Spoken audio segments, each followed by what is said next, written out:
Today we look at two ways of tackling a long gun disarm. But before we do, please like and subscribe, as well as leave a comment below and tell me what you think.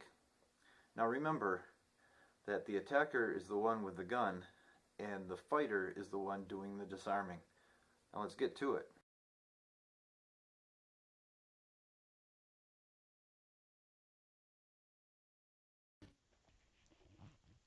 The fighter sweeps to the right and moves in to the center of the attacker.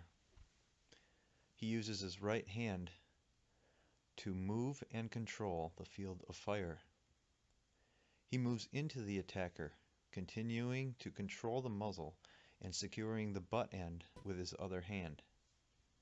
In a rotational movement, right, up, left, down, he uses the barrel to strike the attacker's pneumogastric nerve sheath, in other words, the side of the neck.